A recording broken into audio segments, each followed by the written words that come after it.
Hello everyone, welcome back. I'm here at Mazda Crystal Lake to tell you some of the changes to what you'll find in inventory for the 2020 model year. You might compare the CX30 to the CX5 if you're looking for something like a sport utility or something with all-wheel drive.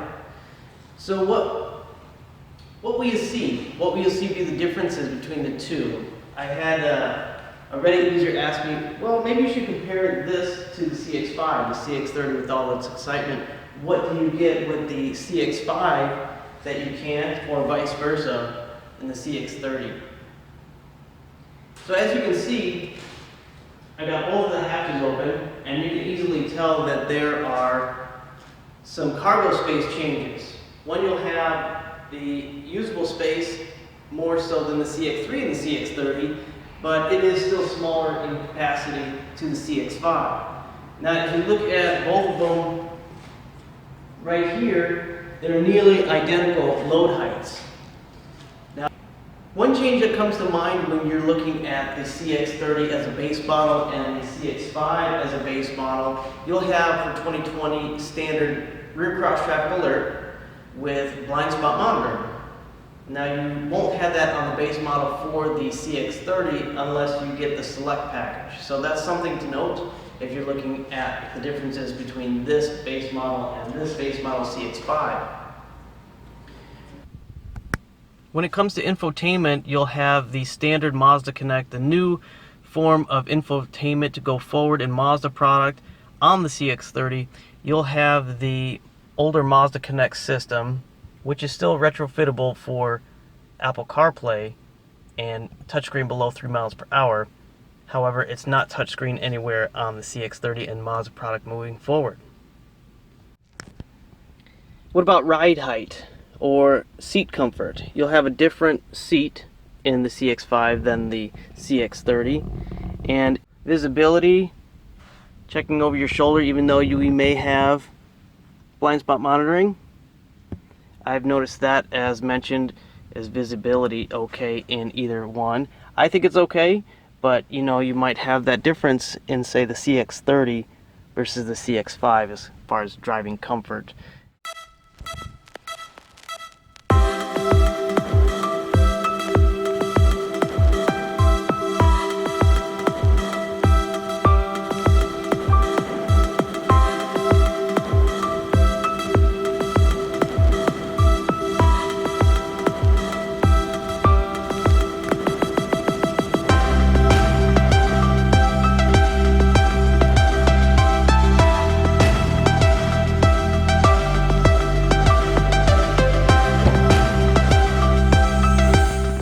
We can also note that the CX5 has a power outlet in it for tailgating, camping, or concerts, and the CX30 does not have a power outlet back here.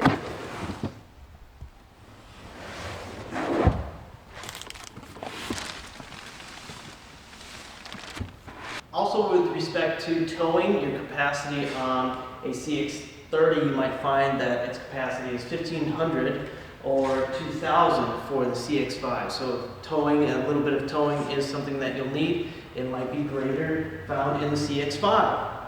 Then the LEDs on both of these cars are standard, so that nice light that illuminates so well, simulates more like daylight on your nighttime drives, that's found in both models as standard equipment. While you have the same power plant, there'll be one difference in horsepower, 186 for the CX30 and 187 for the CX5.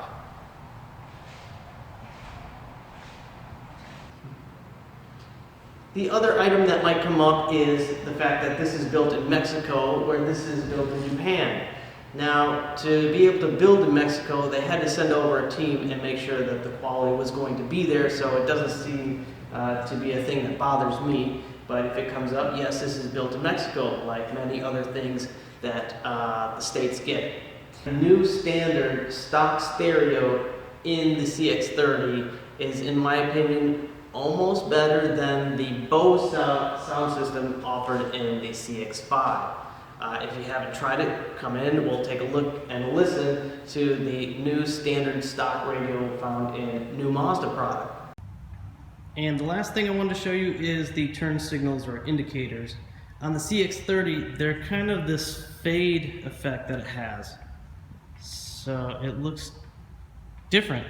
Looks kind of cool. Here it is on the front.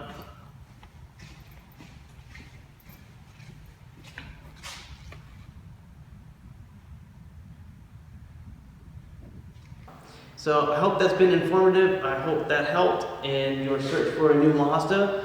We have a lot of people saying that this is their first time ever checking out Mazdas, and we really appreciate that. So have a great day, drive safe, Happy New Year.